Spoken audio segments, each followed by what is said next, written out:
Hello everyone, yes, that is right, I am.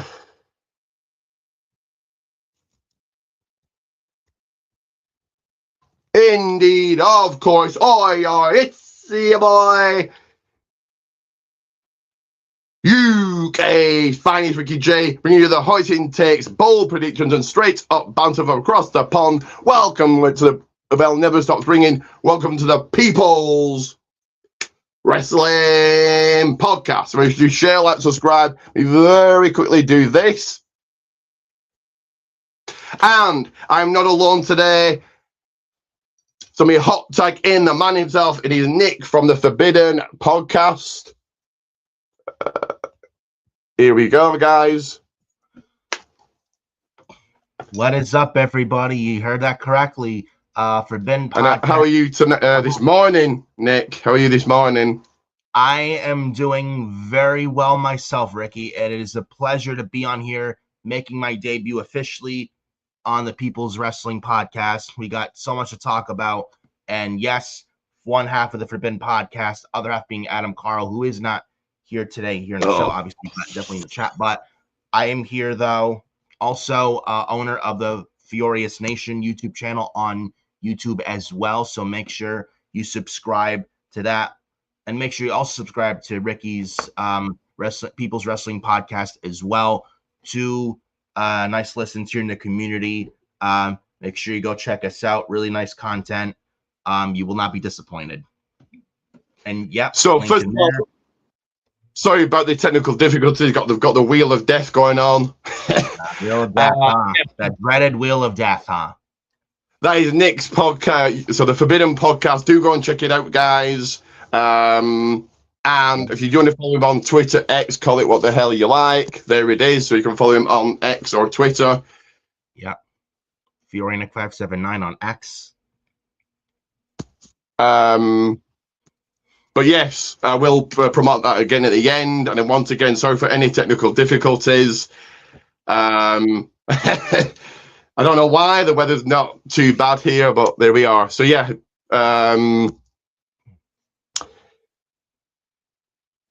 me 1 second. We'll crack on with the first segment here, which of course is where are we?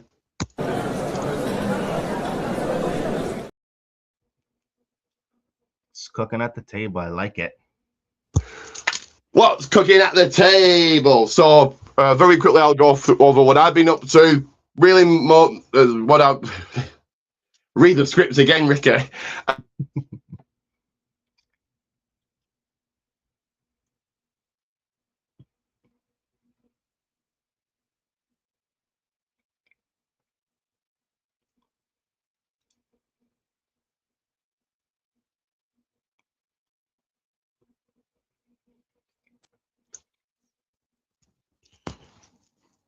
Oh.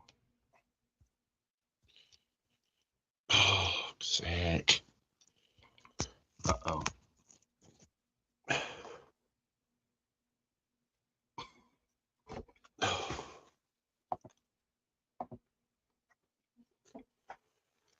Sorry about this, guys. Sorry about this technical difficulties. Not sure why, but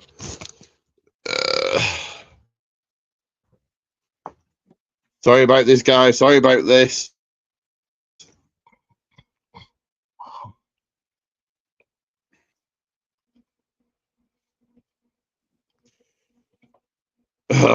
Give me 1 second. 1 second.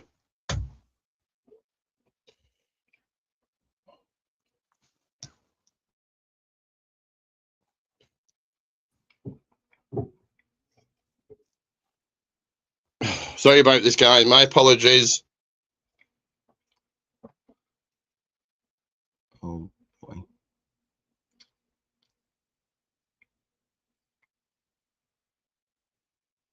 Apologize, ladies and gentlemen. I know there's the technical difficulties on Ricky's ends, and apologize for that. What the heck? Uh-oh. And I don't know what happened to Ricky's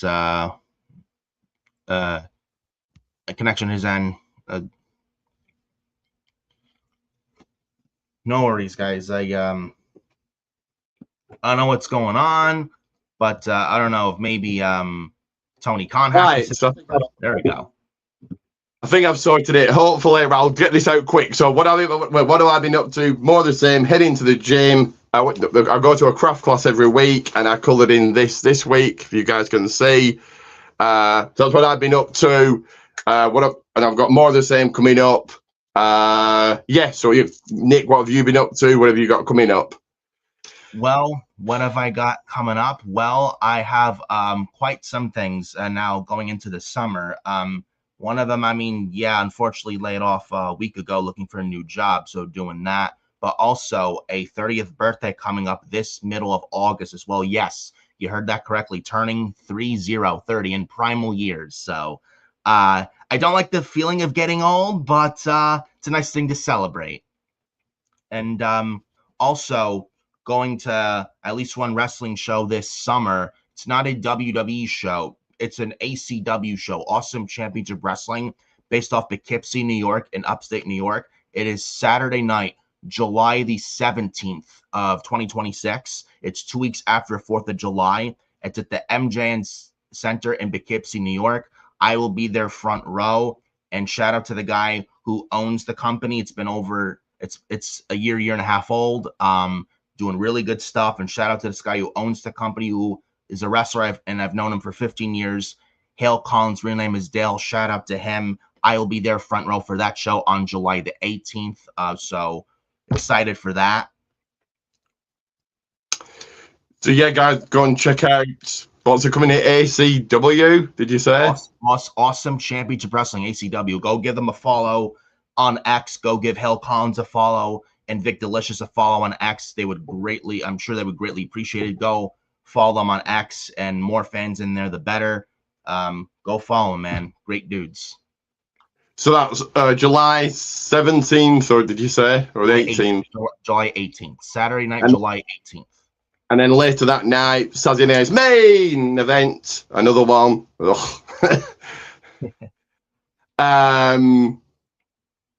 But yeah, so you're turning 30. That makes me feel old. I'm nearly 40, but there we are.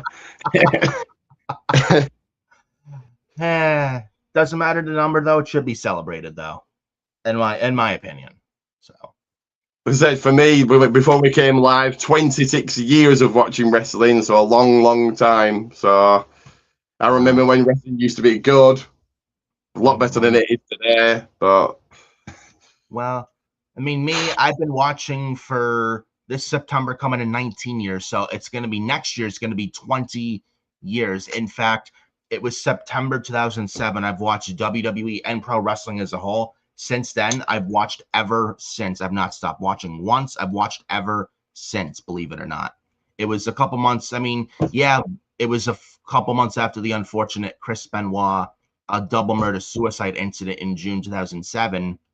But I mean, 3 months after the tragedy. But I think, in my opinion, probably the best time to get into it and watch it, because June of 2007, obviously, with the Benoit tragedy where he killed his family before himself, and then they had, like, people were getting tested for drugs in the wellness policy with the steroids. People were getting suspended a lot, getting caught suspended, and then I think they were just putting wrestlers' health first, whereas before that they weren't. Now that's like now the priority is to protect the athlete, make sure they're okay and they're safe, so they're not dying young and they're not killing themselves like what Benoit did.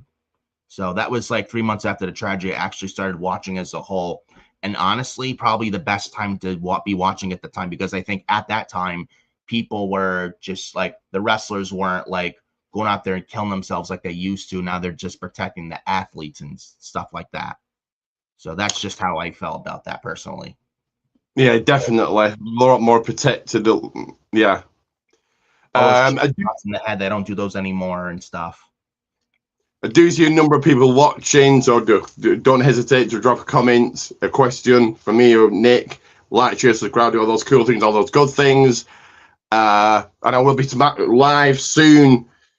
SmackDown in Italy, another 3-hour SmackDown. Hopefully, it'll be a hot crowd. Lord help us all, Ricky. I cannot wait for that show to go back to 2 hours. It won't save the show, but I'd much rather 2 hours than 3 hours, honestly. as I said before we went live, 26 years of watching wrestling, I should not be, and I've said this to Mitch, said this to many people, I should not be saying, yes, mate, SmackDown 2 hours. I should be saying, make it 4, make it 5, give me more and more and more and more and more. Never, I want it to never end. I do want it to end. A 5 hours SmackDown will be hell, but more wrestling, not less. But with that, we'll move on to the next segment. We've got a comment coming through here, and it is. I think we've got is someone trying to promote there? Oh, it isn't. Is it? Oh, okay, it was Mitch. I thought it was someone trying to promote their podcast, their Twitch. So, hi guys, love you both working together. Question: what's your favorite favorite part about Hardcore Sports Network? Which is the wrestling, of course. What's your favorite part, Nick? My favorite part. Sorry about that, little dry throat. But my favorite part about being a part of the Hardcore Sports Network is that everyone is, everyone works together and everyone is like a team and leadership, and everyone is for each other, and we can express ourselves, and everyone's there for each other and doing what we share a great bond in common, what we like to talk about, whether it's wrestling, other sports, etc., etc. I think it's a great thing when there, and to have that in the community and everyone, it feels like a family to me. And even though I don't watch other than wrestling, I think it's cool that they've got other sports, covering other sports on here: basketball, baseball, football, or I call it American football, NASCAR. So that's cool. I don't watch anything else but wrestling, but that is cool. So shout out to Mitch too. And I see some numbers coming in again. Those numbers are racking up. So guys, just like Mitch, I'll get a question in, get a comment in. Let me and Nick hear. Yeah, Jesus Christ, this microphone's broken. Let me and Mitch hear you. No, it's not really broken. It's just my script. But to the next segment, which is all about the Hollywood, is all about the red carpet, because it is.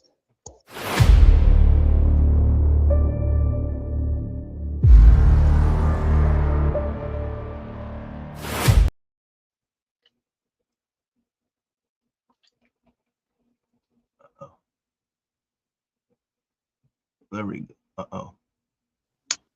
That is right, movie talk. So it's only been one movie I've watched since last week, and that movie is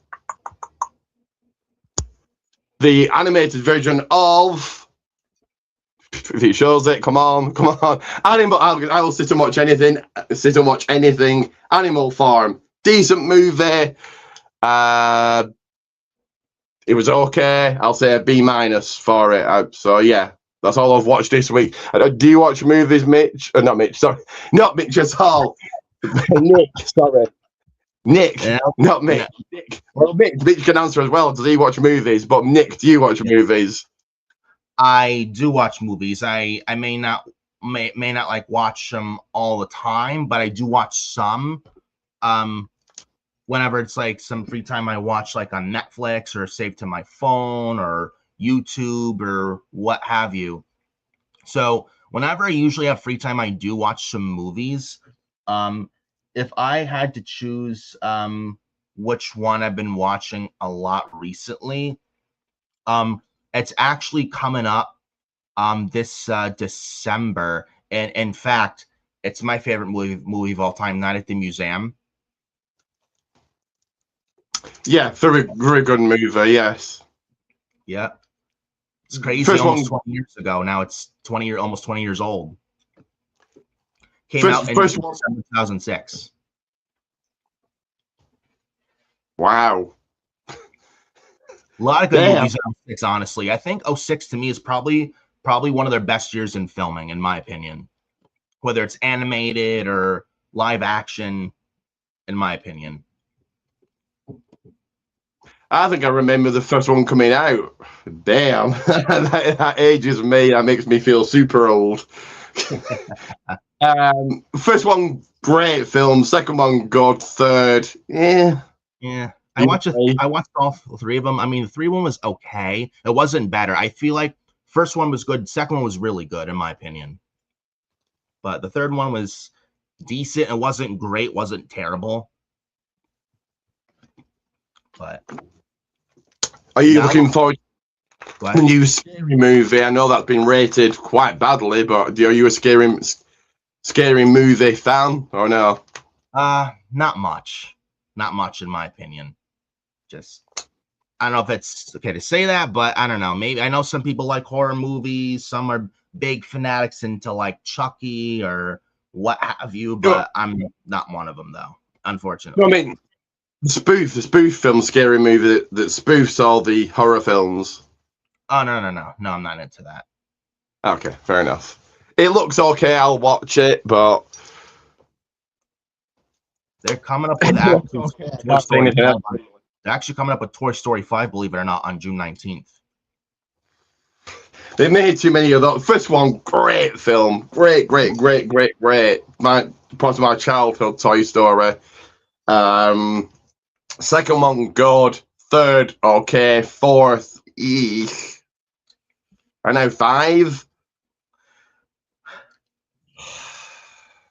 I've only seen the first 3. I've not seen the 4th, but I'm not holding out much hope for the 5th. I feel like sometimes when they make movies, when you make more than one sequel, like when you make more than 2 or 3 sequels, like they should stop after that. To make more after that, you're really devaluing the quality of that entire sequence of that made movie as a whole. It just doesn't feel special anymore, in my opinion. I feel like just okay, if you're gonna do one, great, but if a second or third sequel, fine. But second, I think is a sweet. Third, all right, but more than that, I think that's like way too much. Yeah, definitely. Movie nowadays are either sequels, remakes, or CGI. Is there anything original nowadays? Not much. Those Disney remakes. I seen the Lion King remake 2019. It was not good. It was terrible. They added the live action one. Yeah, live action. Yeah, it was not a good movie. I'll be very honest. It was not good. They added parts that weren't in the animated one. It's like, what? Yeah, like what am I watching here? I don't remember it because it was trash. Not trash. Yes, it was trash. Yes, it was. Let's be honest, it was trash. But I've only seen it once, and once is enough. But yeah, the added parts were like this didn't happen in the animated version. Yeah, like dude, the Mufasa Lion King movie at the end of 2024 was much better than that Lion King remake in 2019. Much better. Yeah. You know, because we didn't see the Mufasa Lion King animated version back in the 90s. We didn't see that. That's why it was better. Yeah. And the live action only really works with certain. Have they ever made a Aladdin? Trash. Jungle Book? Trash. Mulan? Trash. Yeah. Lilo and Stitch was not that good. It was it was okay, but yeah. The Beauty and the Beast one. That was good. And that And was 2017. I will admit that was probably their only good one. And one I'm definitely looking forward to, of course, is Moana. Moana. Oh, Moana with Dwayne Johnson. Yeah, my favorite. I know you're not too keen on The Rock, but for me, all-time favorite wrestler. And for me, I personally enjoy his movies. So I know people don't, and people say he's a bad actor, which he probably is. Well, you want to talk about Black Adam that bombed so bad. It bombed, dude. Miserably. But when he needs to act, I think he can. But I don't know. I don't know. I'm not The Rock. I'm not getting paid 50 million per movie. But if I was getting paid 50 million, I wouldn't bother acting if I didn't need to do. Right. You can make shitty movies you can make the shittiest of movies, but still make a lot of money. that's the thing about if you're an actor work in the film industry, you can make the shittiest, I mean, and then just horrible like movies, but you'd still make money off of it. I mean, that's just, I mean, guess that's the film industry as it is, but it is what it is with that. Yeah. Why would I step up my acting game when I don't need to do? Yeah, I mean, hey, listen, I got a film degree in 2-year degree in film in a film degree in college. So what I've learned, it's like, you know, it's like with the lighting and camera panning and stuff like that, but it's like you make a great movie, it's even better. But if it's like not that good, listen, like either way, you're gonna make your money. If I could afford a $3 million watch, was it more than that? Was it 3.2 million for making crappy movies? Bring it on, bring it on. Yeah, anything that's a prized possession, a watch or a mansion house or like a nice, very nice Ferrari car or anything, Lamborghini, anything like suits, or even if you have a balding spot, hair transplant, something like that. No, you got to fly all the way out to Turkey, which is far, and it's expensive for a hair transplant. But yeah, I would. But those trying to fix a bald spot, I would not recommend flying out to Turkey. It's expensive to fly out there, first of all, and second of all, to get a hair transplant from Turkey, really got to like replace it every now and then, and it's a pain in the ass, I've heard. So me dealing with a bald spot myself, and for those dealing with that like I am, I would not recommend that personally. I'm guessing that's where Cena went to get his done, to Turkey, maybe. I don't know. He went somewhere to get his done. I don't know. Somehow where he got his full head of hair back last year. Somehow, who knows? Maybe he did fly out to Turkey, but who knows? I'm going to play one of my ads here, and I'm going to get into some news, and then so I'm going to play this ad very quickly.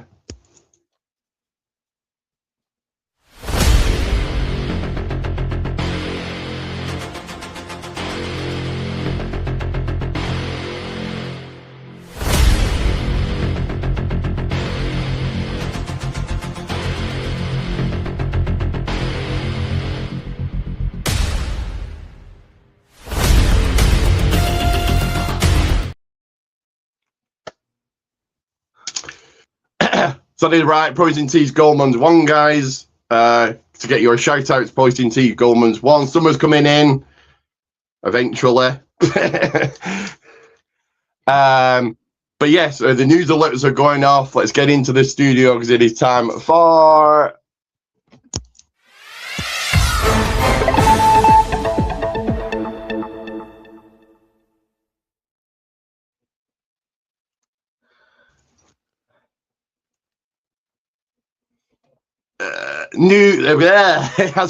come on, hurry up and show. There we go. News and headlines. Now, this news has been broken by Sports Bash. Sports Bash are the same people that said Rey Mysterio was retiring at Clash in Italy, and he didn't. So how true this is, I don't know. It's been reported, so we'll give our opinion on it, and that is this right here. Come on, show it. 1 second. That is the Miz's contract to expire soon. Again, take this for what it is. Sports Bash reported it. May or may not be true. If it is, well, we'll go with if it is.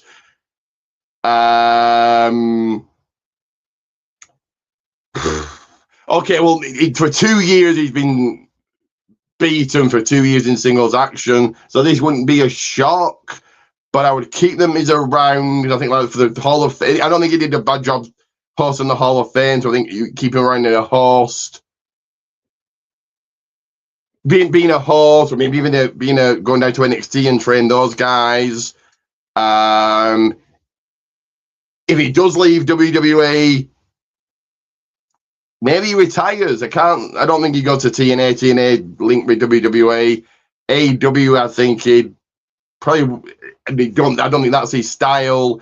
And if he does go, he'll be like everybody else, gets a month push, and then just blends in with everybody else. So if this is true again, take it guys for what it is. They've got coming through, I think. Unless it's someone else trying to promote their Twitch. Hi mates, with Gregor saying hello to you, Gregor. So I think he does retire. Maybe he goes into movies, possibly, perhaps. But if this is true, retirement. What's your thoughts on if this is true? What do you think, Nick? I think with The Miz, he's been there since 2006. He's been there for 20 years. And for him being that long because of that, I do think now in wrestling these days, it doesn't mean much in wrestling these days being a lifer.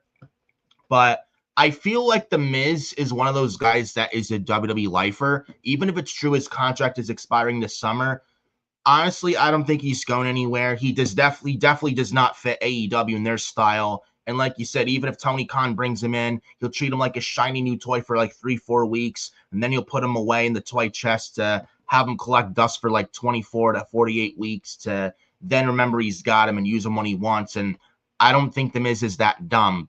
And he wouldn't fit AEW style anyway. You just get lost in the shuffle, feel like everyone else. TNA maybe, but then again, they also have the partnership. But I don't think he's on bad terms with him. He's been there for 20 years. He's done everything. The guy's a future ballot Hall of Famer, absolutely. So I don't think he leaves or goes anywhere. He could, if he does leave to go to Hollywood, I could see that full time. But maybe also sign in a Legends deal or ambassador role with the WWE. He is around. He's in his 40s right now. He's not getting any older, and he's done everything. There's nothing left for him to do. And as a wrestler, he's kind of past his expiration date. I will say if he intends to retire in the future, I think The Miz would fit perfect, in my view, as a commentator. I mean, Michael Cole is great at what he does, though he's not going to be around forever. Corey Graves knows this shit, one of the best commentators today, and a great dude. I've met him personally at a Northeast Wrestling show in the Dutchess County near Poughkeepsie, New York, almost in 2018. He's told me the history of WWF in Poughkeepsie, where Andre the Giant wrestled, and Randy Savage made his debut at the Civic Center, Poughkeepsie, New York, there, as well as Ms. Elizabeth. So Corey Graves knows his stuff, one of the best commentators they got. Joe Tessitore is great. Wade Barrett is awesome. He's very, very good as a commentator. I will say with Vic Joseph down in NXT along with Booker T, Vic Joseph is not that good. I would get rid of Vic Joseph and maybe have a backstage interviewer, have him be that kind of role, a backstage interviewer. Booker T, a great trainer. Maybe he could be a trainer at the Performance Center for NXT or maybe work with Evolve. But, I mean, he's not – I've seen much worse commentators like JBL. But Booker T, his commentary is not his best suit in my view. So if Miz wants to retire – so if Miz – in the future intends to retire, I would love to see The Miz on commentary. In fact, I think it would probably be a breath of fresh air because The Miz is one of those guys, may not be the best ring general, but when it comes to promos, he nails it perfect and gets it. Like, the guy is a very good talker, always has been, and knows how to get the job done in terms of like selling a product is concerned. So I would love to see Miz as a commentator when he retires. But as far as if his contract is up this summer or not, even if if it is, I think he stays. But I don't think he's going anywhere. If he does, maybe Hollywood sign a Legends deal. But if he retires soon, I think he transitions from a wrestler to commentator. But I think he's a lifer. I don't think he goes anywhere. Yeah, I think he did. I mean, was it main events? For those that do watch I watch main event. I'll zoom through main event quickly. So I've got coming through here. I'll read that first, and then did you guys watch AAA over the weekend? Yes, we did. I did. We're going to get to that in a second. We'll go over the wrestling roundup. Yeah, very good show. Main event was really good. We'll get to that in a second, Gregor. And Gregor, get your thoughts on if The Miz does retire, where he ends up. But yes, I do watch. I watch main event, but I'll zoom through it. Just get to the results. I think he did commentary on there years ago. He wasn't a bad commentator.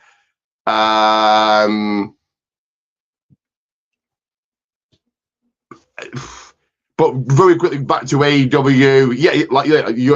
I agree with you. He would just, here comes the Miz. He's not going to go and beat MJF. Where do you put them? Miz, the Miz. Okay, he's lost for 2 years, and that's ridiculous. But is the Miz going to go to be TNT champion? Probably not. No way. So, like, he's lost for 2 years. Like, that's awful. A 2-year loss, so beating him now means nothing. But he's still a former 2-time WWE champion, Intercontinental champion, US champion, etc., etc. He's not going to go after the TNT title held by Kevin Knight or Takeshita's title or anything like that. So if he is done in the ring, I'd keep him around. Okay, so he did something on Raw, I think it was, or it might have been Clash in Italy. He presented Scary Movie, and I thought, nah, that fits him. That's what I play do with him if he's done in the ring. Miz can help the NXT talent like AJ Styles is doing now. Speaking of AJ Styles, now I can see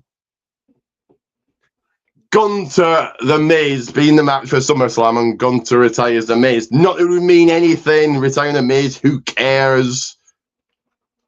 But I see that happening, and that's Gunter's match. Probably, maybe, if Miz is done.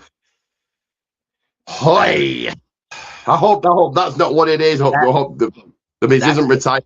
But that's beneath Gunther, dude. That should not. I hope to God that does not happen. That should not even be an idea in the creative. This is WWE we're talking about. I've probably just given them an idea.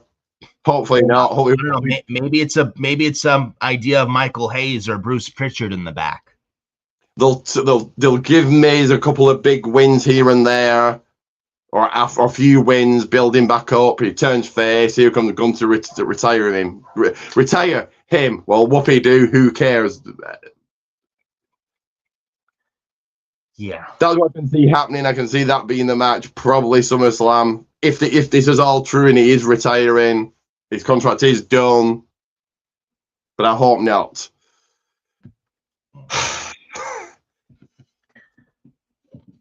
But I'm going to play another quick ad. I don't know, I've just played. When I play another, I'm going to get into some AAA talk, Clash in Italy and all of that. But let me go ahead and play this first.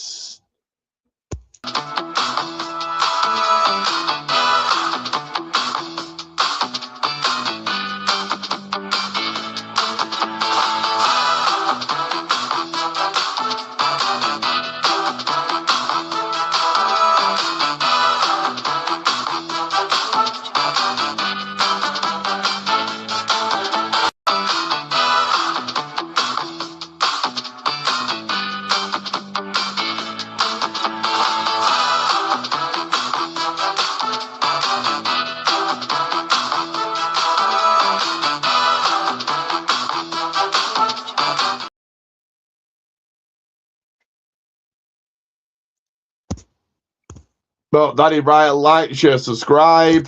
God damn it. StreamYard's screwing up for me. Ugh. There we are, I think. Okay, I've got another coming through. I think this might be Gregor or somebody else, maybe. We'll see in a second. WWE needs better creative. Yes, on the main roster, Raw, SmackDown, definitely, yes. I would say SmackDown. Like definitely SmackDown for sure. I think more so SmackDown in my opinion because it's so bad. You get rid of like Bruce Pritchard would definitely help because he's stuck in the Vince ways and he's nothing but Vince 2.0. And as long as he's there in any which way, nothing will change. Even though Triple H is head of creative and he gives the yes or no. Yeah, he's head of creative and it's on him. But you got Vince rats like Bruce Pritchard still there. And as long as they're still there, nothing is going to change. And get like fresh minds like Undertaker, who's doing Triple H, who's doing a fantastic job. You know, maybe get someone like a AJ Styles on there, you know, something like that. I think, and even another thing, when, you know, Cody Rhodes and CM Punk are top guys like them, Seth Rollins, they're not going to wrestle forever. You know, when they start to retire, I could absolutely see CM Punk like run NXT, maybe Shawn Michaels help SmackDown, or maybe like when Cody Rhodes, I think it's his last contract, I could see him maybe have some influence, or maybe, who knows, maybe run creative with Seth, or Bailey have a say, Becky have a say. I could absolutely see them, when Triple H can't physically do it anymore and can't keep up anymore. I like to see Cody and Punk, at least Punk run NXT, and Cody, Seth, Roman Orton maybe run like SmackDown with Bailey, Becky. They have a say on the main roster and get some fresh minds in there. I think, and again, I know you're not too keen on him, but if he wasn't so busy, I think The Rock would be there doing creative. If Triple H wouldn't even be there, the only reason The Rock isn't there is because of his schedule. So if The Rock wasn't so busy, bye Triple H, or bring in Brian Gerwitz maybe, or so he's still The Rock's influence. So yeah. I have a lot to say about Brian Gerwitz. I've heard he's not that good, and I don't know. I have a feeling even if he were to come and replace Triple H, even if that was the case, I cannot see Gerwitz last that long, honestly, because with TKO and Ari Emanuel and Mark Shapiro, I feel like they don't blame themselves like Vince McMahon never blamed themselves. I think if they bring Gerwitz in, they're going to use them as a scapegoat. Whereas Cody and Punk, Gerwitz, I don't think really argues, but guys like CM Punk, Cody Rhodes, they're not going to just go along with stuff. They're just going to combat and argue. Undertaker for sure would clash heads and butt heads if things don't feel right. Like, he's not just going to go along with it. And I feel like they'd respect guys like Undertaker, Cody, and Punk more than they do Triple H, in my opinion. Because I don't think they respect Hunter whatsoever. Those suits and ties of TKO. Definitely, no. They respect the... Okay, how do I say this? How much control does Triple H really have? He just there. I would love to know. I would love to be a fly on the wall, and in those meetings, how much is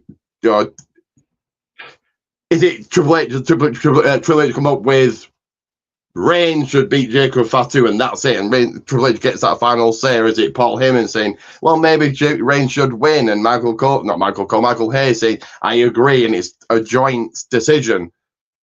Is it Ari Emanuel giving Triple H a call saying, no, Reigns must beat Jacob Fatu? Just for an example. I would love to know that. WWE Unreal only gives us a certain look. It doesn't give you a full look. It gives you, they're showing you what they want to show you. Again, I would love to know those phone calls, but we're never going to find out how those phone calls work. Ari Emanuel saying, no, Triple H, get rid of the New Day, get rid of whoever, do this, do that. And Triple H is saying, okay, I will do. What can he say? He's not the boss. Well, I mean, Ari and Shapiro don't know who the hell an Apollo Crews is, or Aleister Black, or Alba Fire, or Wyatt Six is, or a New Day is, and they don't know who they are. They don't even watch their own product as Ari Emanuel and Mark Shapiro. And I feel like it's just like, and I heard a rumor that, I don't know how true it is. It wouldn't surprise me if it is. Ari Emanuel really likes the bloodline, and I think that's why he wants Roman as champion, and what we're seeing with the rehashed bloodline now. I do feel like TKO is in charge of creative, but they rarely have hands on. They let Triple H do his thing, but there's sometimes, not most of the time, sometimes like WrestleMania, where they insert celebrities like Pat McAfee, as we saw, which was so bad. One of the worst things I've seen in the near 20 years I've watched wrestling. And even with this bloodline, some aspects,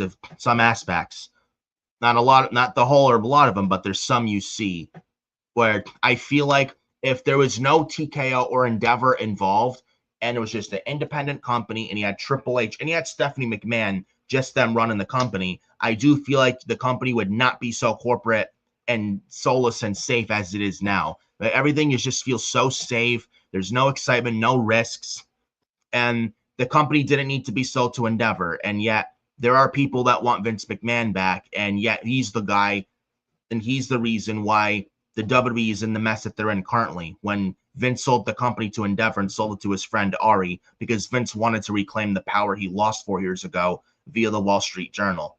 And that's the only reason Vince sold the company. And now they're in this merger lawsuit that's supposed to go to trial June 8th, saying that the shareholders, with the shareholder saying that Vince benefited himself and the shareholders when he sold the company because he wanted to reclaim ultimate power.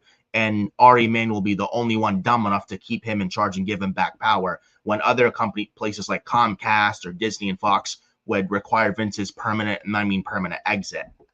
And Ari would be the only one stupid enough to keep Vince in charge. And look what's happening now. I know you covered on the on your so guys. Adam and I've been following it the past 2 episodes, man. Definitely go check that out. We talk about it, and with it going to trial June 8th, we're definitely going to be on that, and for sure that will be on the next episode. I can assure you for episode 28, I think it is for next week, or 27, 28. But yeah, I think Travis Scott beats at least Pat McAfee got heat. At least he can talk. At least he's a good talker. At least. Yeah. Okay, he looked stupid in carrying the title like he was the champion. He was challenging Cody. That looked stupid. But at least he got heat. At least he can talk. Travis Scott was awful. He did nothing. He came out with a replica made up hardcore title and walked down to the ring and distracted Cody, and he did nothing. That's all you heard. I'm like, and they were fully expecting The Rock. They were expecting, here comes Travis Scott now, here comes The Rock. So Rock couldn't even be. I think last year was totally awful.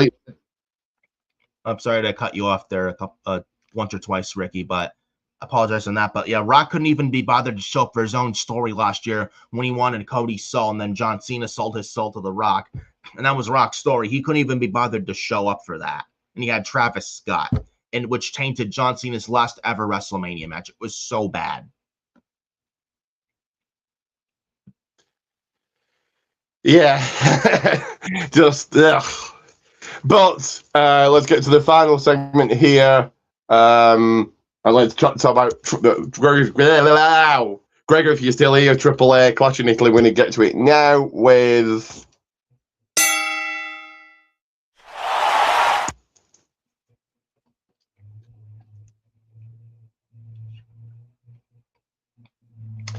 that is right. Wrestling Roundup. So AEW Dynamite I don't watch. The results boring for me. Nothing to talk about. Do you agree, Nick, or or no? Well, we did have Mercedes Moné come back on Wednesday Dynamite, and she ended up being the wild card in the women's Owen. She advanced, and I think she's gonna win the women's Owen and get Thekla or whoever the women's champion is at All In at Wembley. And I think Mercedes wins the women's championship. They had her drop every other belt for a reason. I have a feeling they're gonna have her win the women's title in Wembley Stadium and All In this August. But that was pretty much about it. And then Kevin Knight, who turned heel at Double or Nothing, he's in the Don Callis family with the more 180 members of the Don Callis family, as if the Don Callis family can't get any more members of the family, of the group. It's ridiculous. You could build a whole show with that group. And it wasn't your podcast. I said it on Scripps, who does Scripps, who does a Dynamite and AEW stream. I said it on his. No one's benefited from being in the Don Callis family. No one gets pushed. It does nothing. No one gets more heat. It's just another member. Probably the worst faction maybe ever in wrestling. Now, Scripps said, what about the Vision? Theory's been pushed for the Vision. No, it's not their fault, so they're riddled with injuries and cursed. But Theory's been pushed. No one's been pushed in the Don Callis family. No, it's just like when you're in the Don Callis family, it's the literal kiss of death. I mean, granted, Andrade's doing okay, but he doesn't need the Don Callis family. What I would have done with Andrade back in AEW, have him be on his own, but give him a mouthpiece. I think with Zelina Vega, were released, and if she's going to be a free agent come the beginning of August, I would absolutely bring her into AEW and pair her back with Andrade, in my opinion. Because I remember they were great together in NXT Black and Gold, especially in 2017. They were great.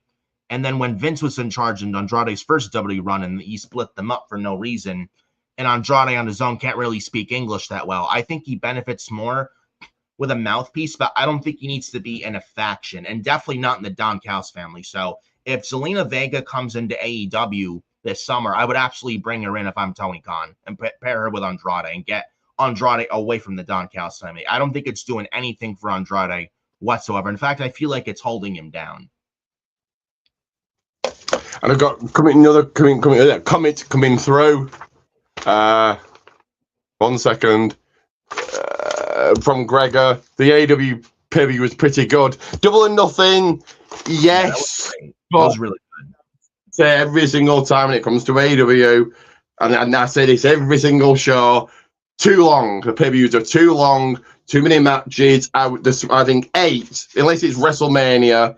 WrestleMania should be the only stacked card, the only loaded card should be WrestleMania, and that is it. Not SummerSlam, not Survivor Series, not even All In. WrestleMania. 8 matches. You have 1 on the pre-show, kickoff show, call it what you like, and 7 on the main card, or even 2 on the pre-show, 6 on the main card, and that's it. And make those 6 matches important. You know, they're not just a match after match after match after match after match after match. Oh God, here comes another one.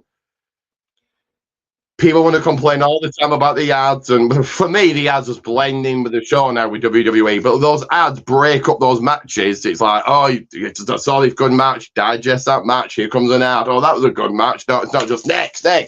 Oh God. I hated the ads when they were at WrestleMania, and you never see that. And I know the WWE PLEs are with ESPN, and they're charging $30 a month.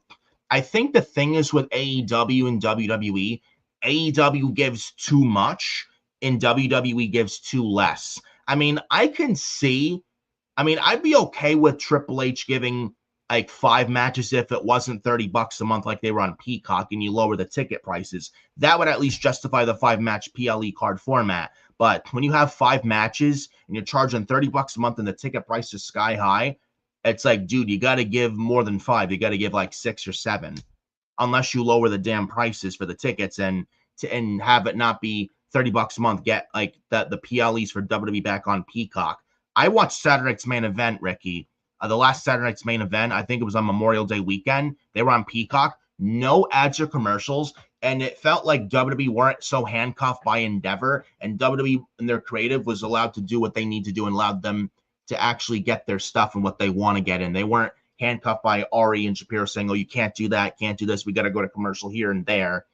I feel like they were more, I feel like WWE and their creative was more allowed to be more free on that Saturday Night's Main Event compared to any other WWE PLE on ESPN. I feel WWE signing their PLEs on ESPN was a mistake. And I don't know when their deal is up with ESPN, but when that deal's up, I'd go right back to Peacock. And they should have never left there in the first place, in my honest opinion. I feel like, and I like your idea, like if you're not going to lower the prices anytime soon and have them on ESPN Unlimited, I mean, I would not mind 1 or 2 matches on a PLE, get people excited, but like have it be like more than 5, like 6 matches, 7 matches would be okay with. 8 if WrestleMania, though I could see 8 for each night now that SummerSlam's now 2 nights, but WrestleMania for sure. Survivor Series, you don't need to do too much. I would say like probably 6. I know that the War Games matches take a lot of time, but I would do 6, maybe 2 of the 6 on the pre-show. But for Royal Rumble, I don't think you definitely don't need to stack up the Rumble because you're watching for the Royal Rumble matches.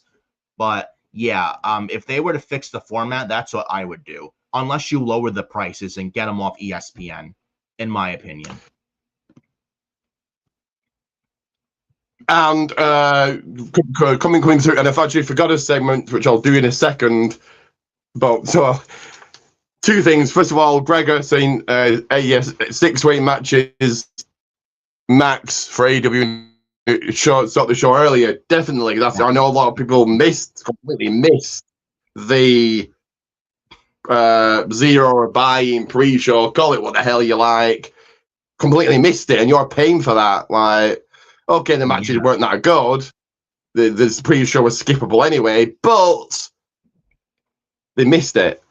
So we do get to that segment I actually forgot, and it's just a quick one where we celebrate wrestlers' birthdays going on today. Very quickly, and I forgot it. I don't know why I forgot it, but I did. Just remembered, and we quickly do that with.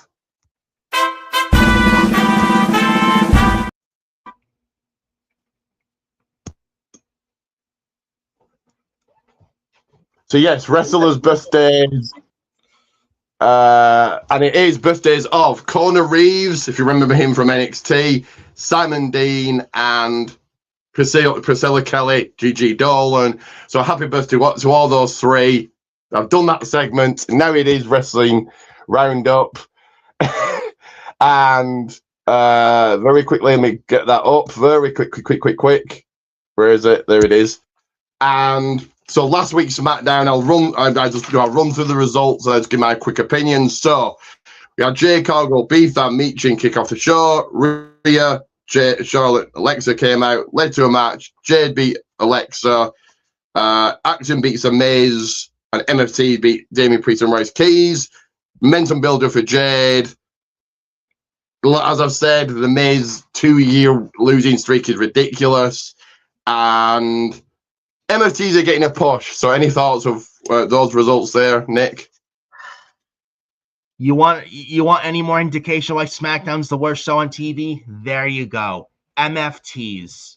My goodness. Like, I mean, you talk about the Don Callis family being the worst faction. They are tied for worst faction. The Don Callis family, I actually say a 4-way tie. The Don Callis family, the Death Riders, the Dogs, and then the MFTs tied for top 4 worst factions in today's wrestling history. The MFTs are that bad. Like, I think Solo Sikoa is funny and entertaining, but I don't think they're letting him be himself. I don't think he works as a heel enforcer. He can be a funny, entertaining babyface and be a badass babyface, but I don't think he needs to be a heel enforcer, and they're not letting him be him because he can be funny and entertaining, but can be serious as a serious badass, but I don't think as a heel enforcer fits him. Tala Tonga, don't even get me started. Like, where's Omos when you need him? I feel like Tala Tonga is just big and tall, but he's a guy that really has no ceiling and is just a one-trick pony. And I don't care really much what he did in New Japan. New Japan and WWE are two completely different animals. Doesn't matter what you did there. It matters what you do here. And I feel like Tala Tonga in WWE has been an utter bust and waste. And if he was to be let go tomorrow, I don't think it would be a big loss at all. I don't find the guy really good. I don't think he's good at all. And then Tama Tonga is decent, but I think he could be a solid mid-card act. But I think he's being held down in the MFTs, in my opinion. And they released Tonga Loa not long ago. Forget about it. He was a waste. Like, you talk about a waste. And the guy was previously in WWE a decade ago as Camacho. Remember him with Unico, the fake Sin Cara? Yeah, there's a reason Camacho got released in June 2014. You see why. And now he got caught again. No big loss at all. You're not going to lose any ounce of sleep over that with him gone. He was worthless. Jeff Cobb as Jace Mateo. Him in the MFTs was a fail. I'm sorry. The guy did not need to be in the group. He could have been another solid mid-card act on his own and let him be Jeff Cobb. But no. What the fuck do I know, right? But they let him go because the budget cuts, because TKO is $6 billion in debt. Right? Awful. Ridiculous amount of money to be in debt. I couldn't even imagine. I couldn't imagine that amount of being in debt. Damn. Yep. Sami Zayn knocked off Matt Cardona. Okay. Carmelo Hayes, Ricky Saints, double count out. Chelsea Green defeats Nia Jax. Cody Rhodes gone to promo. The promo was good. I'll give it that the ending to SmackDown was decent. And for those that didn't watch my SmackDown preview, SmackDown watch along, half thumbs up. I'll award SmackDown, but it like I agree with you. It's not the best. But any thoughts of those matches that I went over? I feel Matt Cardona and Sami Zayn was decent for what it was. Like Cardona, I wish he was positioned better on SmackDown. Sami Zayn, liking what he's doing. The there was a decent match with Sammy and Cardona. With Ricky Saints and Carmelo Hayes, I mean, I'm liking what they're doing with the chemistry with those guys. Nice solid acts in the mid card for the U.S. title. I could see down the line maybe a triple threat for the U.S. title with Trick Williams versus Carmelo Hayes versus Ricky Saints. So I'm liking what they're doing with those guys. Ricky Saints just got started on the main roster. He's not the best start so far. Hopefully, and I know he just started, hopefully later on down the line he can find his footing and get reactions. Right now he's not getting any, which is not a good sign. I just hope that, he's able to find his footing months from now, maybe. And this is what I would do. I know he's the face of the company next with Roman. I think if you don't want WWE to be safe anymore and take risks and be risky again, no longer safe, and Triple H no longer be safe, I think the best course of action would be to turn this man heel, Cody Rhodes, and maybe Cody form his own faction, like name it like the Cody Club or the Nightmare Factory, the Nightmare Club, like Cody had an AEW with, I think, Dustin Rhodes, and I think with Hook, Taz's son, back in Cody's days in AEW. Have Cody create the Nightmare faction on SmackDown as a heel faction with Cody Rhodes as a leader. You have Ricky Saints join and maybe put Royce Keys with him. All Royce, Ricky, and Cody all have history in AEW. You have to be like a big faction on SmackDown. That'd be like a big anchor to carry SmackDown long term. If there's something missing on SmackDown and WWE in general, is that big story anchor like the Bloodline. In fact, I think this would be better than the Bloodline. Have a heel Cody Rhodes faction run roughshod on SmackDown with Cody Rhodes, Ricky Saints, and Royce Keys. You want to get Randy Orton involved, have him join the group, I think that would be great as well. And have him just run roughshod on SmackDown. I think that would be something that SmackDown absolutely needs. And if you're going to do Cody and Punk, I'd say that's a WrestleMania-worthy match. I don't know if they do it at SummerSlam or WrestleMania next year, though. It should be on WrestleMania on American soil, not Saudi soil. If they do that ever still at a WrestleMania on American soil or what have you, at WrestleMania in general, I would absolutely, because both men are faces, one of them's going to go heel. Punk is a great heel than a face, but I would like to see Cody Rhodes go heel here. And honestly, he may be better as a heel. He's not a bad face, don't get me wrong. But if I had to choose which one was better, I think heel Cody is better than a face Cody, in my opinion. And that would probably be, and I think that's something, there's anything this company in WWE needs, and on SmackDown especially, is excitement. You want to have Triple H and WWE not be have them be no longer safe. I think that is the best way to go about it.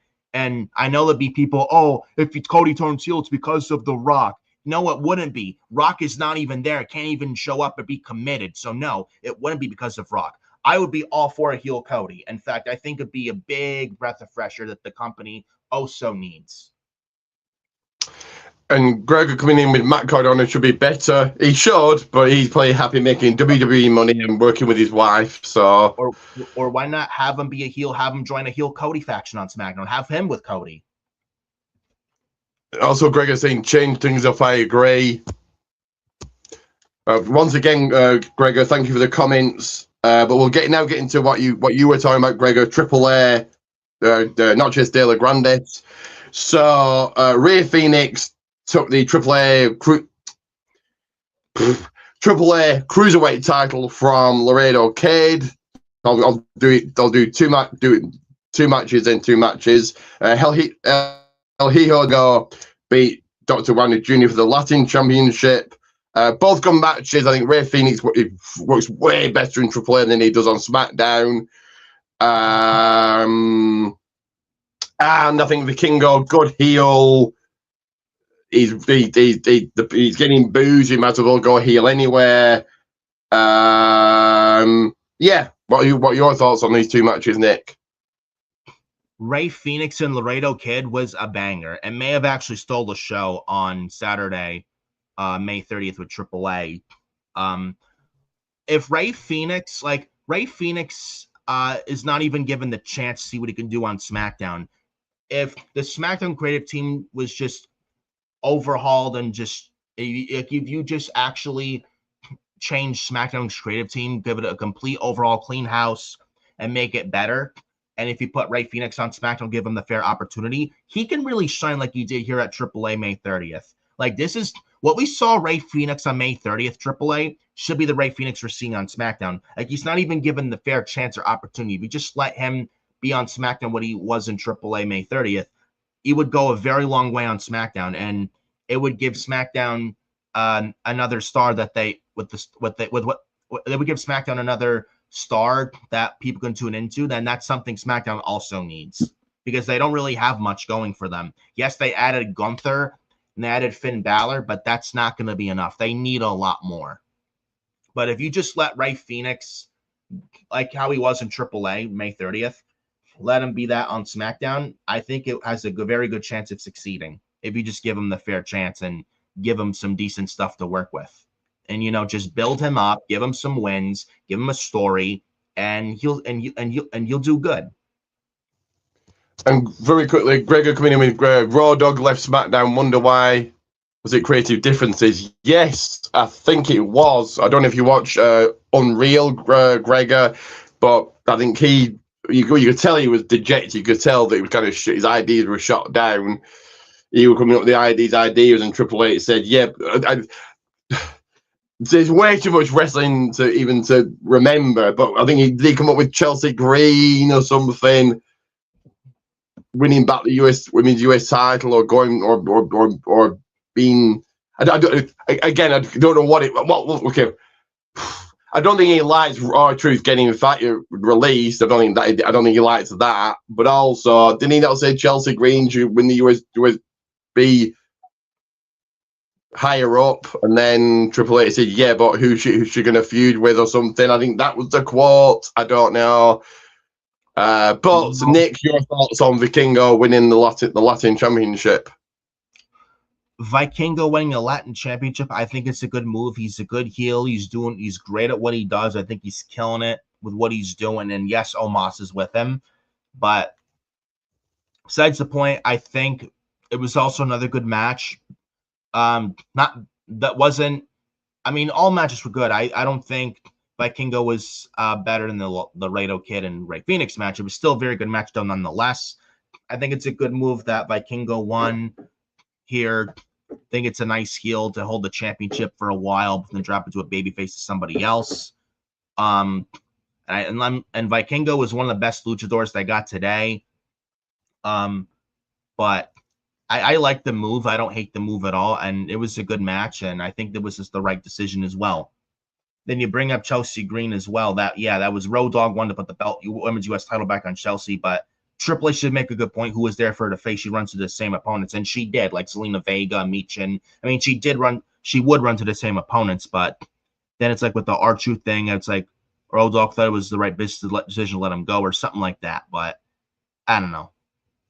Again, you got Bruce Pritchard there, Michael Hayes, who I've heard sees nothing problem, where Undertaker does see a lot in Chelsea Green. And she can be something if you let her be herself on SmackDown as well, instead of this goofy commentator. I mean, this goofy comedy act that's not her.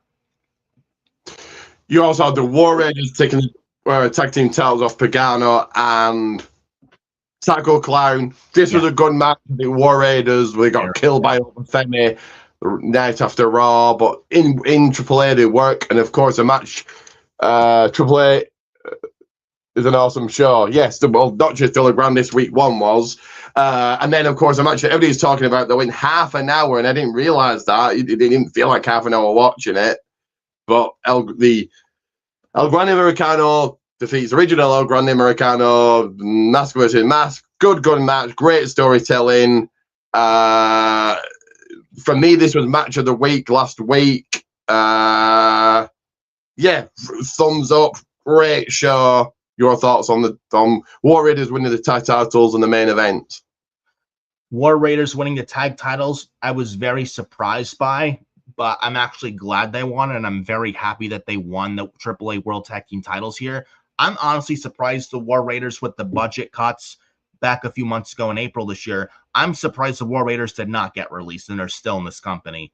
And you know what? I didn't expect them to win here, but you know what? I'm glad I was wrong, and I think it's the correct move, and I could not be more happy for both Eric and Ivar of the War Raiders, because they're a very good team, and they could really add a lot to the Raw tag division, but they haven't been seen in quite some time, and they could absolutely add like some like element to the Raw and some value to the Raw tag division, which right now has nothing going for them. They have the Vision, the Cursed Faction, holding the titles hostage. They haven't defended them much. You got the Usos doing the Bloodline rehash crap.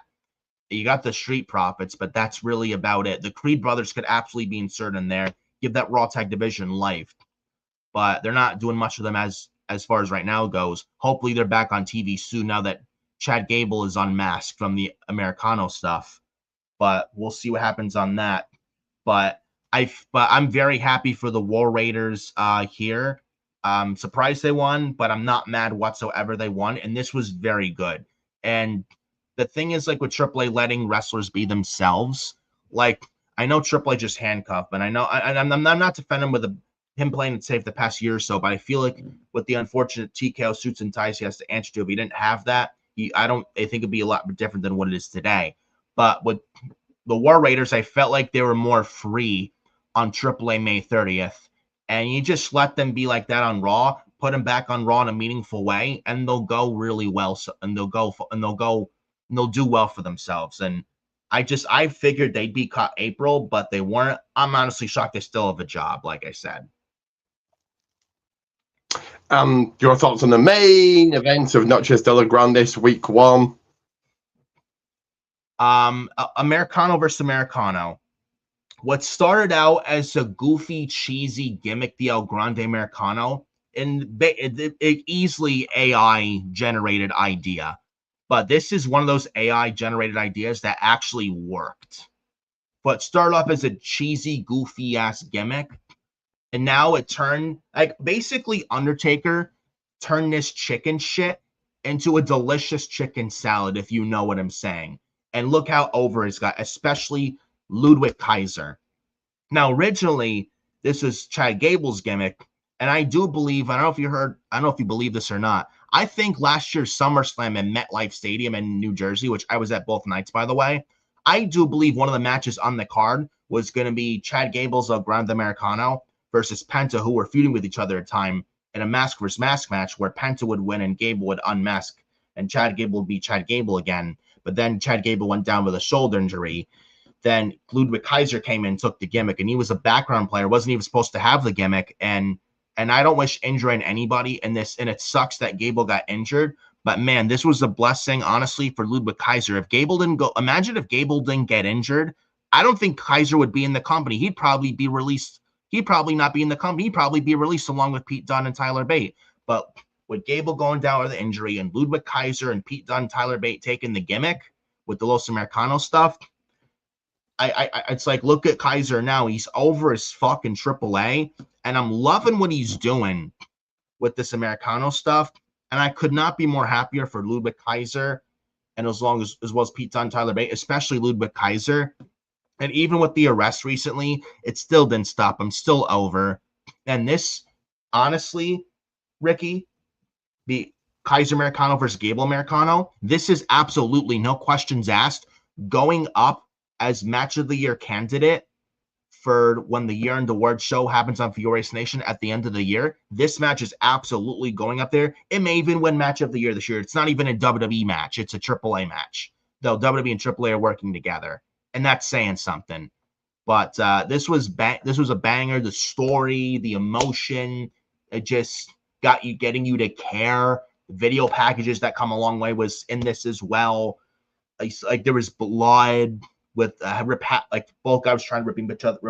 Both guys were trying to rip off each other's masks before the match was even a pinfall or submission over. And then like you see the blood, it was great.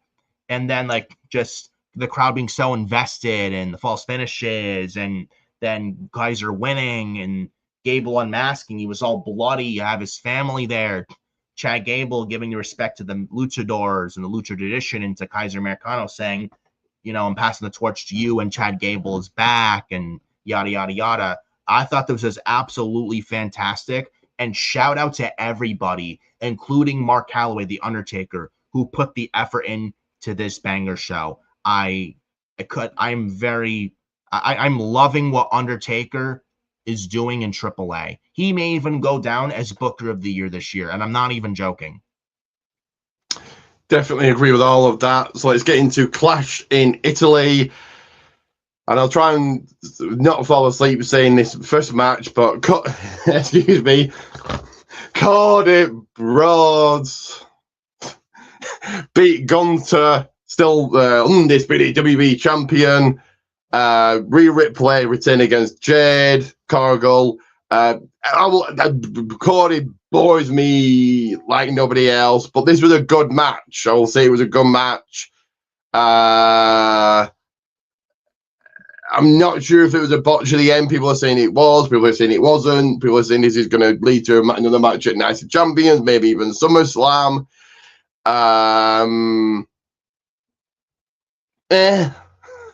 And Jade, Rhea, good match.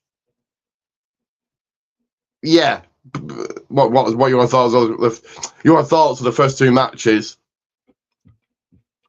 Cody and Gunther, I thought was good. I hated the finish. I think Gunther should have honestly won. Cody Rhodes, I like Cody Rhodes. There's no hate or disrespect towards him. He's the face of the company, or a face of the company guy, but he doesn't need to be the champion to show it or prove that, because he already has shown and proven it. And I feel like it's an issue with today's main roster shows, Raw and SmackDown, with Cody holding the WWE title, Roman holding the world title. Cody, Roman are face of the company guys. Do they need to hold the world titles to show it? No, they don't. In fact, I feel like with them as world champions, just holding the company down, that's why the product is feeling like it is now, in my opinion. And I feel like the title definitely needs to come off Roman, and absolutely with Cody. And Cody could use a break from the WWE title picture for a while. I feel like with Gunther as champion, yes, he's a two-time world champion, but you know what? With Gunther, it's something fresh. It's not Cody. I mean, look at Drew McIntyre when he was champion at the beginning of the year. Look how better SmackDown was when Drew was pretty much champion. You know, it presented something different. You know, Cody wasn't much in the title picture, and I thought it was a lot better and a little bit fresh and exciting. But with Gunther, it's like he should have won. It would have been presented something different, something fresh. And Gunther also is like one of those guys that it's like you give him anything, especially a WWE title to work with, he would make it work. And Gunther's a two-time world champion, but never been WWE champion. I feel like you could do more with Gunther as WWE champion on SmackDown and Cody Rhodes on SmackDown as WWE champion. Like there's Finn Balor, who's officially traded to SmackDown. There's Randy Orton. There is Ricky Saints, Trick Williams, Sami Zayn. I think I'm missing somebody else. Cody Rhodes, CM Punk whenever he comes back. And I think he should go to SmackDown. He's back, and his presence absolutely missed.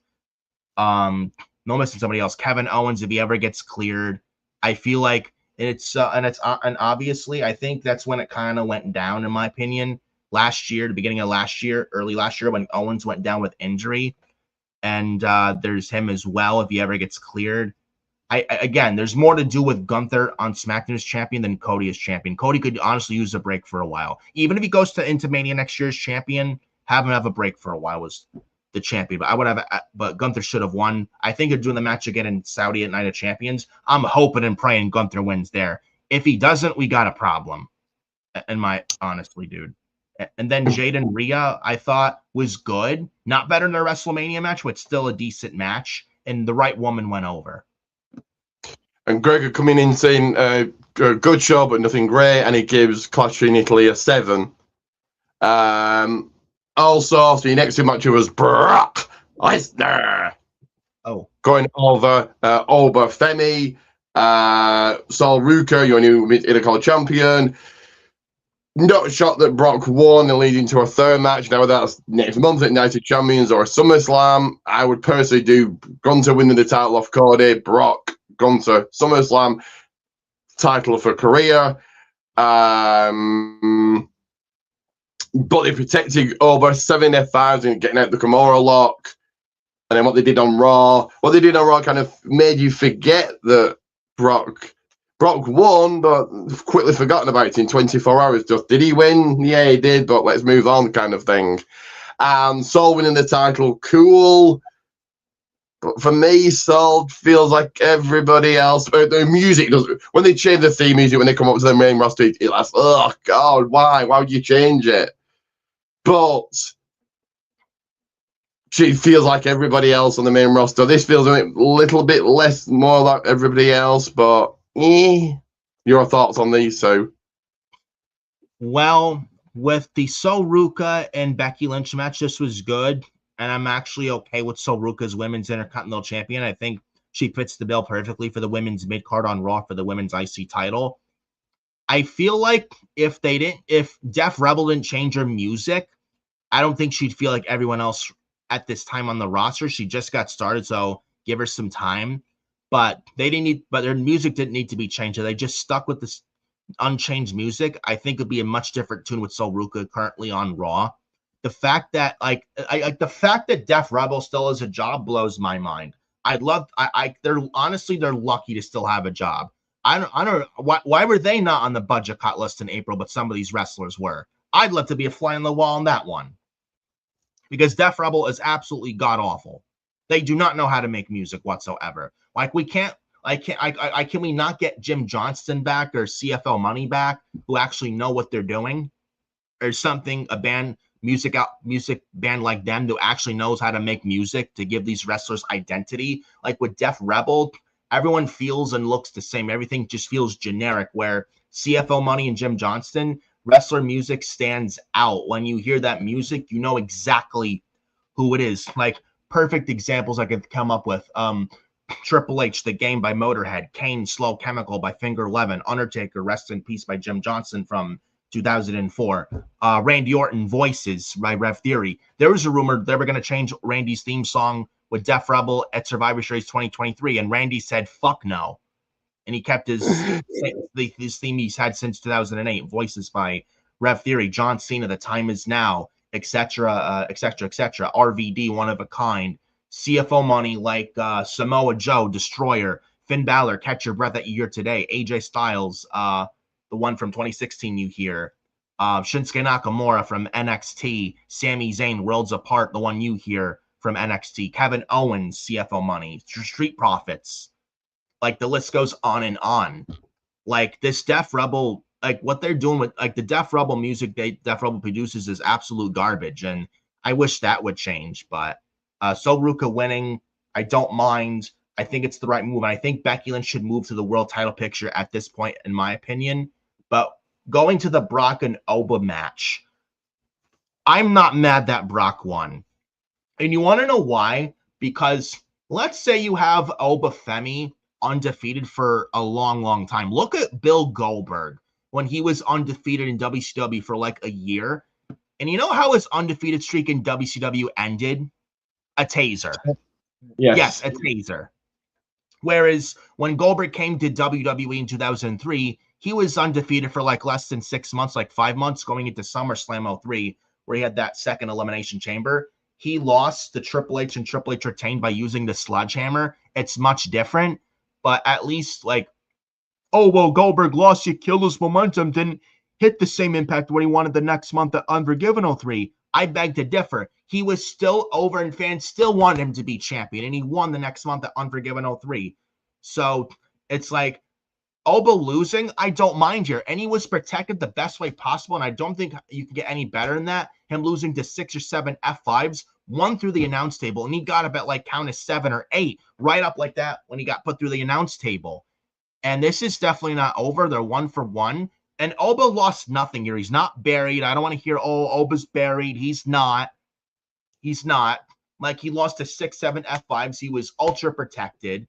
And also Oba going through a character change in adversity. Like, if you're going to have this man especially beat Roman Reigns for the world title next year at WrestleMania in Saudi Arabia, you need to have Oba go through some adversity. Like, imagine if they had Oba undefeated all the way into next year's Mania and Roman wins next year. That would be a terrible, terrible look. And I don't think you want that.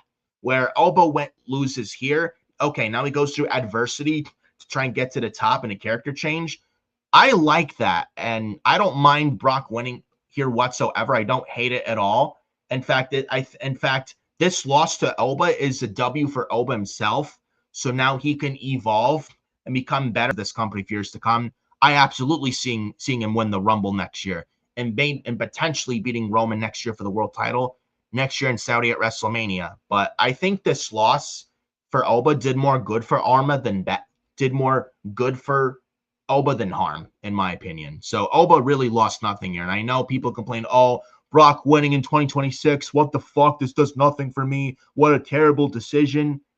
I highly disagree with the reasons I just gave. And your main event featuring Roman Reigns returning against Jacob Fatu as much as I love my tribal chief, that was a slow pace match. A tribal combat, no shocker. The red heard Jacob was going into the match with an injury. Maybe that's why it was so damn slow. Just getting on with that damn match. Just walking around. But yeah, no shocker. Reigns retained. I don't think whether he's facing The Rock or Oba next year, I don't think he loses until next year.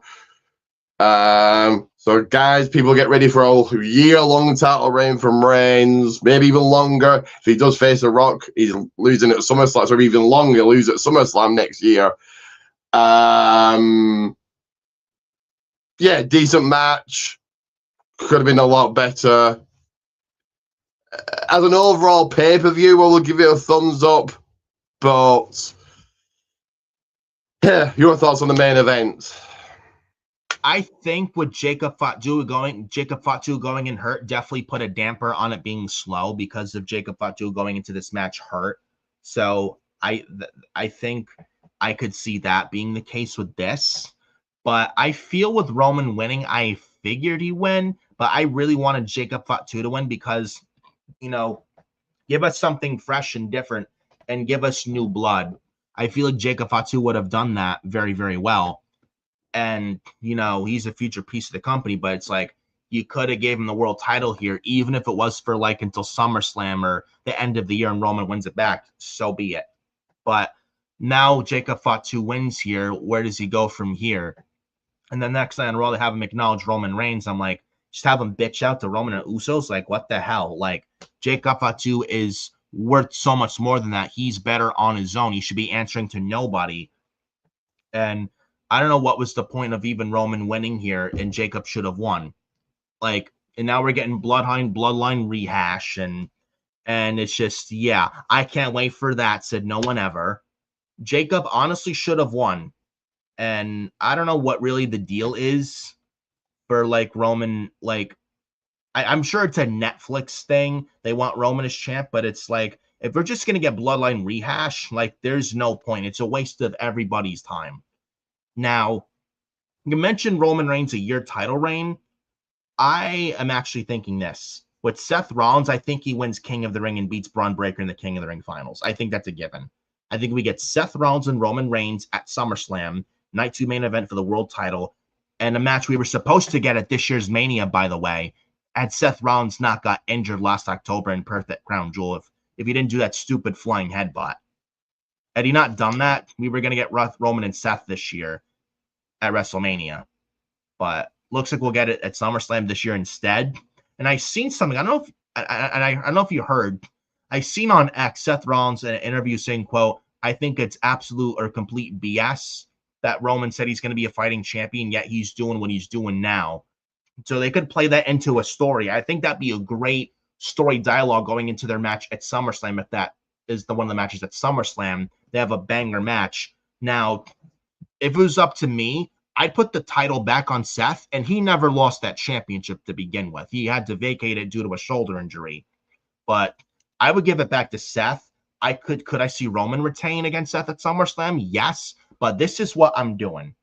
Instead of Roman holding a title for a full year, which would do absolutely nothing, and that's something that the company doesn't need right now, is just having emptiness. They need something right now this year. No, we're half a year, but they still need something. In general, they need something.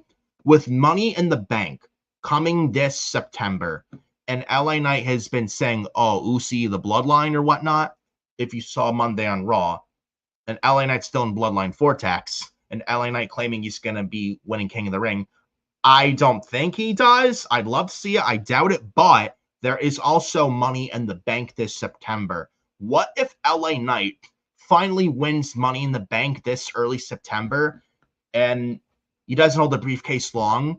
And after that, he either cashes in successfully on either Roman or Seth.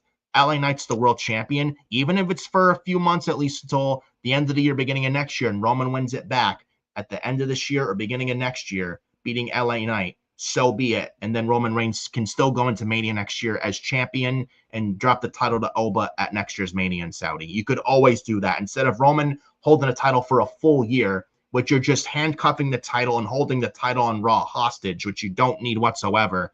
That's what I would do. Have LA Knight win the Money in the Bank this September in New Orleans.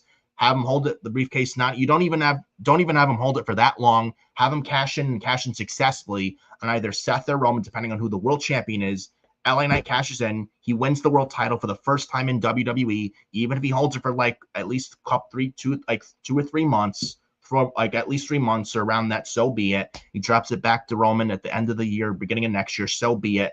At least LA Knight has a world title reign under his resume. So be it. You know, at least it's a lot better than Roman holding the title from Mania this year to Mania next year. It's a lot better than that. And Gregor in the chat said LA Knight, yeah, so he's a fan of that. You brought up Raw, so let's get to Raw. Roman Reigns coming out and being acknowledged by Jacob Fatu. Fans love Dave, fans singing to Reigns' theme. Again, before we went live, we were saying about, okay, WWE don't put much effort into their international shows, but they know where to go to get a great reaction and probably make the most money. They probably have made a ton of money in Italy. They're going to make a ton of money in France. They make a ton of money when they come over here. So they know where to go to make the money and get the best reactions. The shows might not be that good, but the crowd is good. Then Obafemi destroyed Solo Sikoa, Penta, and Carmelo Hayes. Like I said, I think they've made people forget he lost to Brock, kind of very quickly moved on in 24 hours. In-ring interview with Kathy Kelly and Saul Ruker. This was okay. Rey Mysterio, Dragon Lee over Penta and Rusev. You've now made not Penta over Ethan Page and Rusev. So you now made Ethan Page just like to feel like everybody else, which I don't really like. I think he's great. I think he was great in NXT, but now again, theme music and all that makes him feel like everybody else. Io Sky won a fatal 4-way, and Seth Rollins put away Braun Breaker. For me, half thumbs up for Raw. What's your opinion on all of this, Nick? I thought this Raw was a thumbs up, and obviously better than SmackDown. And I do like, and now the King of the Ring and Queen of the Ring is now here. I think this is nice. I like I thought this was better than Clash in Italy. Clash in Italy was good, but not much excitement. This Raw I felt was much better, and definitely a solid, good show in my opinion. Outside the opening with the Roman Reigns and the Bloodline stuff was just rehash, and I'm not excited for that at all. I just want the title off Roman, and we can move on from that. But go ahead. Greg asking, where's the show tonight? SmackDown is in Italy again, so expect to imagine a hot crowd again. And then I think they're in France for Raw, back to the US for SmackDown, then in London for Raw and SmackDown, and then off to Saudi they go. So there we go. There's your next few shows coming up, Gregor. I think SmackDown the week of Night of Champions, June 23rd, I think it is. They're going to be live on Friday Night SmackDown is going to be live on a Tuesday, and that's what I've heard. I've looked at, and this could change, but I've looked at Netflix. It says pre-tape. They're all going to be there in London, but I think it's a pre-taped SmackDown on Netflix. It looks like to be pre-taped. So I don't know. That might change, but we'll see. In a way, I hope it doesn't in a way, because that's 2 streams in one day, but whatever. I don't mind doing 2 streams, but doesn't give me much time to do a SmackDown preview, SmackDown watch along, NXT preview, NXT watch along. It doesn't give me very much time, but so I hope it is pre-taped in one way. Getting into NXT, Zarya defeats Lizzie Rain. Of course, Lizzie Rain from the UK. I want her to win here, but I get building Zarya, going after the Women's North American Championship.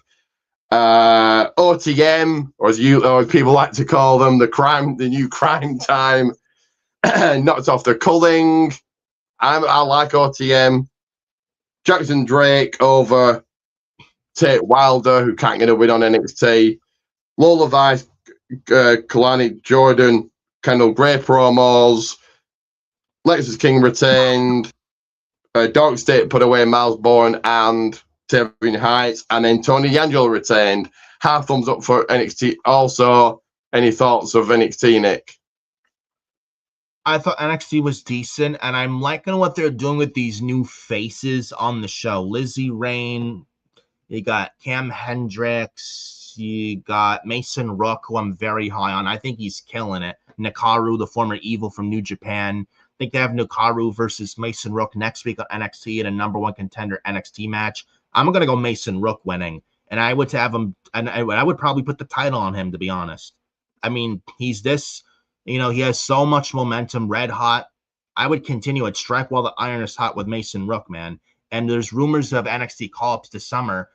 I think Tony D is one of them, and I think he's ready for the main roster. He's been on NXT for like 5 years. I think it's well overdue with him on the main roster, and put him on SmackDown and give it, SmackDown could use a nice mid-carder in that U.S. title picture with Tony D'Angelo, in my opinion.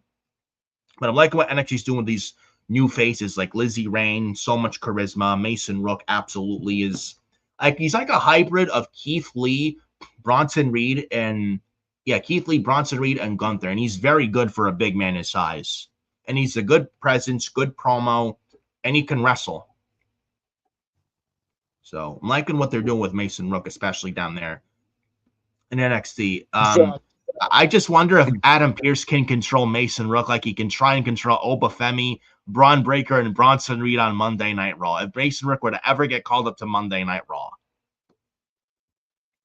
I think Nakaru or Evil wins next week. I think it's Evil, Nakaru, call him what you like. Tony Angelo at the Great American Bash, I think. But I would love Mason Rock, the former World Cruise, to go on to defeat Nakaru and go on to defeat Tony D, but I don't see it personally. And we'll finish up here with getting into Evolved. So 5 matches in 50 minutes on Evolve. Evolve for me is, again, up there with NXT as the show. You have 5 matches in 50 minutes. But Gianna Capri went over Mason Holiday. Holly Riggins put away Romeo Marino. Max Abrahams defeated Cappuccino Jones. I like what they're doing with Max Abrahams. His heel turn, it seems to work. Elijah Holyfield pinned Kai Vare, and Wendy Cho retained against Sloan Jacobs. For me, thumbs up. Like I said, 5 matches in 50 minutes. You can't get better than that. Do you watch Evolve, Nick, or no? Not really, but I have heard of Elijah Holyfield. I believe he is the son of Evander Holyfield, a legendary boxer. But for those that don't watch Evolve, go and check it out. Like I said, 50 minutes. They did 5 matches and promoted other ones. They promoted Succession 3. Yeah. And SmackDown has 3 hours, and you get 3 matches and 10,000 promos. And the picture commercials I see a lot of too lately. That's another thing. Yes. On Netflix, we get. Oh no! Sometimes they carry on with the action, so we just get a clock up in the corner to count it down till they're back on live again. Or sometimes they just go full. It's just like stock filler, like this elevator music, and you've got like Reigns, Orton, and that just plays over and over again until SmackDown comes back on. So at least it's something to look at rather than nothing, I guess. Right. But where are we? Okay, coming through, and then who are okay? So there's a question for you, Nick. Who are your top 5 wrestlers ever? My top 5 wrestlers ever. It's a very good question. I would have to put Jeff Hardy for sure. Be Daniel Bryan Danielson, whatever you want to call him. It would also have to be Batista, The Undertaker, and Stone Cold Steve Austin. Mine are The Rock, Rocky Maivia, Dwayne Johnson. No, kidding.